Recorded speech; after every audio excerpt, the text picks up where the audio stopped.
Hər vaxtınız xeyir, hörmətli tamaşaçılar. Missiya TV-nin efirində Zərin Tac Mahiz qızıdır. Ölkədə və dünyada bu saata olan ən vacib xəbərləri təqdim edirik. Azərbaycanda rəsmi səfərdə olan Almaniya prezidenti Frank-Walter Steinmeier və xanımı Elke Büttenbender aprelin 2-də Şəhidlər Xiyabanını ziyarət ediblər. Frank-Walter Steinmeier Azərbaycanın müstəqilliyi və ərazi bütövlüyü uğrunda mübarizədə canlarından keçmiş qəhrəman vətən övladlarının xatirəsini ehtiramla yad edib, əbədi məşəl abidəsinin önünə əklil qoyub. Sonra Bakının ən hündür nöqtəsindən paytaxtın mənzərəsini seyr edən ali qonağa və xanımına Şəhidlər Xiyabanının tarixi və şəhərdə görülən abadlıq, quruculuq işləri barədə məlumat verilib. Aprelin 2-də Almaniya Federativ Respublikasının prezidenti Frank-Walter Steinmeierin rəsmi qarşılanma mərasimi olub. Hər iki ölkənin dövlət bayraqlarının dalğalandığı meydanda Almaniya prezidentinin şərəfinə fəxri qarovul dəstəsi düzülüb. Azərbaycan prezidenti İlham Əliyev və birinci xanım Mehriban Əliyeva Almaniya prezidenti Frank-Walter Steinmeieri və birinci xanımı Elke Büttenbenderi qarşılayıblar.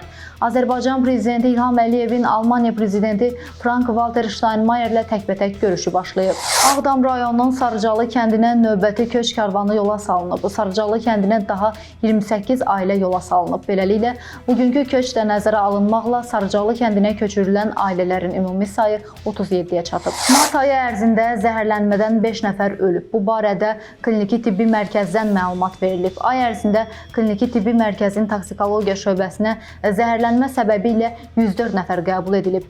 48 nəfər dərmandan, 23 nəfər sirkə turşusundan, 4-ü spirtli içkidən, 2-si qidadan, 14 nəfər dəm qazından, 6 nəfər fosfor üzvü birləşmələrdən zəhərlənməklə, 5 nəfər allergik reaksiya, 1 nəfər anafilaktik şok, 1 nəfər ilan sancması səbəbi ilə şöbəyə yerləşdirilib. Həkimlərin səylərinə baxmayaraq zəhərlənən şəxslərdən 5 nəfərin ölüm faktı qeydə alınıb.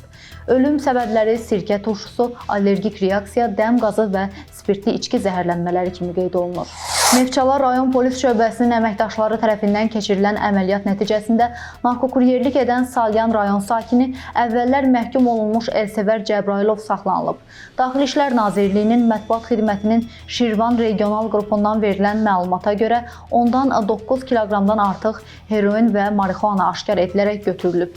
Dindirilmə zamanı Cəbrailov pul müqabilində narkokuryerlik etdiyini bildirib. Faktla bağlı cinayət işi başlanılıb, Cəbrailov barəsində həbs qəti imkan tədbiri seçilib. Araşdırmalar davam etdirilir.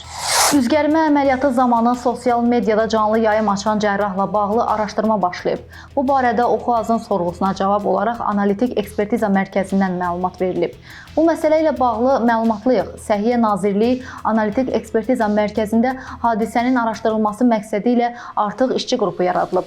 Məsələ ciddi araşdırılacaq və ehtiyac yarandığı halda plandan kənar yoxlamanın açılması barədə qərar qəbul ediləcək. Araşdırmanın nəticəsi barədə ictimaiyyətə məlumat veriləcək deyə bildirilib. Qeyd edək ki, sosial mediada Tuana Estetik Center klinikasında Esmira adlı cərrahın üzgərmə əməliyyatı zamanı xəstənin dərisini əlində tutaraq canlı yayım açdığını əks etdirən görüntü yayılıb. Bugün İspaniya Kubokunda digər finalçının adı məlum olacaq. Missiyası xəbər verir ki, yarımfinalın cavab maçında Atletico Madrid və Barcelona klubları üz-üzə gələcək. Məlumata görə oyun Bakı vaxtı ilə saat 23:30-da baş tutacaq. Qeyd edək ki, bu oyunun qalibi finalda Real Madridlə qarşılaşacaq.